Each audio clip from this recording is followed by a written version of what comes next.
इस वीडियो को लाइक और सब्सक्राइब कर देना। 1,02,500 रुपए के हिसाब से ज़कात देगा, अमीरों से ली जाएगी और गरीबों में तकसीम की जाएगी। 1 रुपया भी ज़कात का आप अपने पास नहीं रख सकते। हजरत अबू बकर सिद्दीक को एक सहाबी ने बकरी दी, कहा अमीरुल मोमिनीन, अल्लाह के नबी सल्लल्लाहु अलैहि वसल्लम के ज़माने में भी हम एक बकरी ज़कात में निकालते थे, हमारे ऊपर वही बनती है, लिहाजा ये बकरी बनती है, इसको मैं आज आपको भी दे रहा हूँ। अल्लाह के रसूल को मैं देता था ज़कात में, नबी को नहीं। नबी का मतलब ये नहीं कि नबी के लिए, मुसलमानों के लिए और दूसरे काम करने के लिए। तो अल्लाह के नबी जब वसूल करने आते थे तो उनको भी मैं एक बकरी देता था। आज भी वही बकरी बनती है, देती, ये लीजिए। अबू बकर सिद्दीक ने कहा अल्लाह के नबी सल्लल्लाहु अलैहि वसल्लम के साथ मैं भी आया करता था ज़कात का माल वसूल करने के लिए, तुम एक बकरी देते थे, आज भी एक बकरी दे रहे हो। ज़कात तो तुम पूरी दे रहे हो, लेकिन अल्लाह के नबी सल्लल्लाहु अलैहि वसल्लम को जब बकरी देते थे तो अपने खूंटे में से खोलकर रस्सी अल्लाह के नबी के हाथ में पकड़ाते थे और अल्लाह के रसूल उस रस्सी से, रस्सी कहाँ है? वो सहाबी हंसने लगे, कहने लगे बकरी ज़कात में बनती है, बकरी दे दी, रस्सी की क्या जरूरत है, मैं अपनी दूसरी बकरी से रस्सी में बांध लूंगा। हजरत अबू बकर सिद्दीक फरमाते हैं अल्लाह के नबी को रस्सी समेत बकरी देते थे, हम भी रस्सी समेत बकरी लेंगे। अगर तुमने बकरी दे दी लेकिन रस्सी अपने पास रोक ली तो मैं तुमसे क़िताल करूंगा, मैं तुमसे जिहाद करूंगा। बकरी दे रहे हैं, रस्सी नहीं, तो हजरत अबू बकर कह रहे हैं मैं जंग लड़ूंगा तुमसे, क़िताल करूंगा मैं तुमसे, तुम्हें रस्सी भी देना पड़ेगी। आप याद रखिए, ज़कात में बकरी बन रही, बकरी दे रहे हैं, वो मना नहीं कर रहे हैं, लेकिन रस्सी तो का रस्सी भी दो। यहां कितना गरीबों का हक मारा जाता है, कभी आपने एहसास किया है? यह आपका इदारा है जो लॉकडाउन की वजह से बंद चल रहा है, लेकिन कभी सोचा है कि आप तो अपने घरों में कमाकर खा रहे हैं, यही सोच तो हमारे अंदर पैदा नहीं हो पा रही है। आपने सोचा पढ़ाया नहीं तो तनख्वाह किस बात की? लेकिन इंसानियत भी तो कोई चीज होती है, वो कहां चली जाती है आज हमारे अंदर से? जो ज़कात के माल में कमी नहीं करते हैं, पूरी की पूरी ज़कात अदा करते हैं। वल्लज़ीना हुम लिज़्ज़काति फ़ाइलून, जो अपने माल की पूरी ज़कात देते हैं, अपने माल की पूरी ज़कात अदा करते हैं। 1 रुपया भी, 1 दिरहम भी, एक आना भी वो अपने पास नहीं छोड़ते। गरीबों का हक, मिस्कीनों का हक, बेवाओं का हक समझ कर उसको दे देते हैं। इसके बाद आइए, क़द अफ़लहल मुमिनून अल्लज़ीना हुम फ़ी सलातिहिम ख़ाशिऊन वल्लज़ीना हुम अनिल लग़्वी मुअरिज़ून वल्लज़ीना हुम लिज़्ज़काति फ़ाइलून वल्लज़ीना हुम लिफ़ुरूजिहिम हाफ़िज़ून।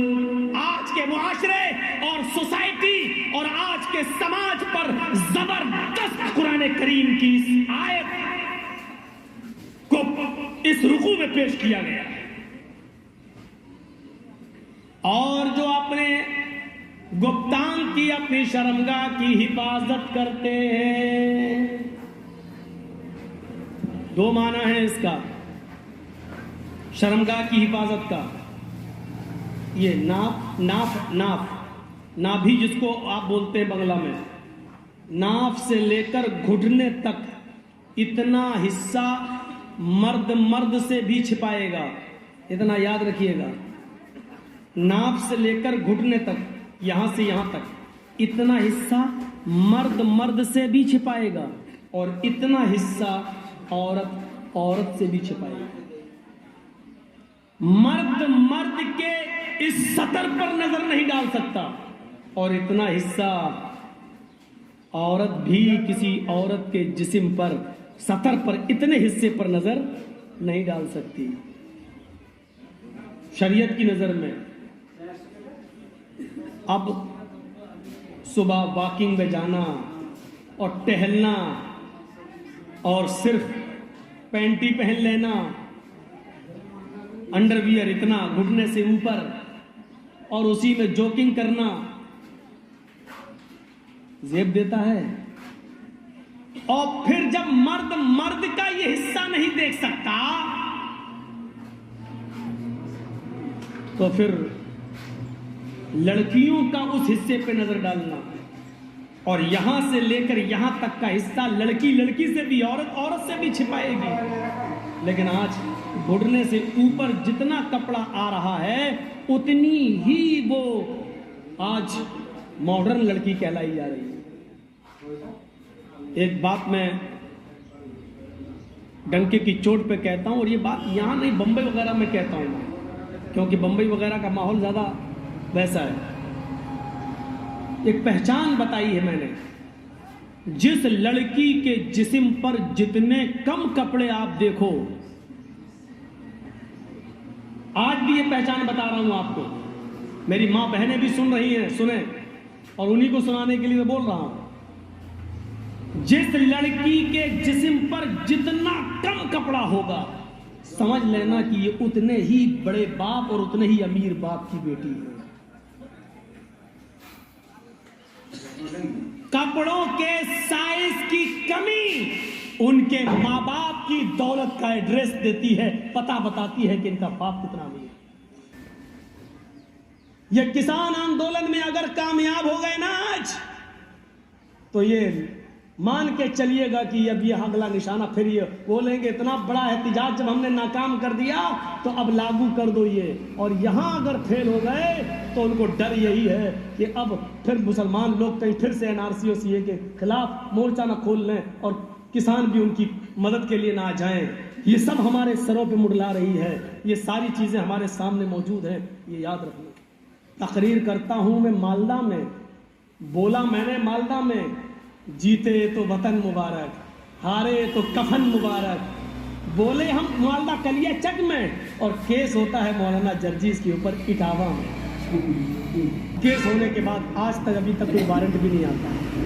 धारा 153 लगी हुई है, यानी अगर साबित हो जाए तो 3 साल की सजा है इस जुर्म में, 3 साल की। इतनी बड़ी 3 साल की सजा जिस धारा में अभी तक 1 साल हो गया, कोई सम्मन नहीं, वारंट नहीं, बस डराने के लिए 153 ए लगा हुआ है, 153, ताकि दोबारा आवाज ना खोली जाए।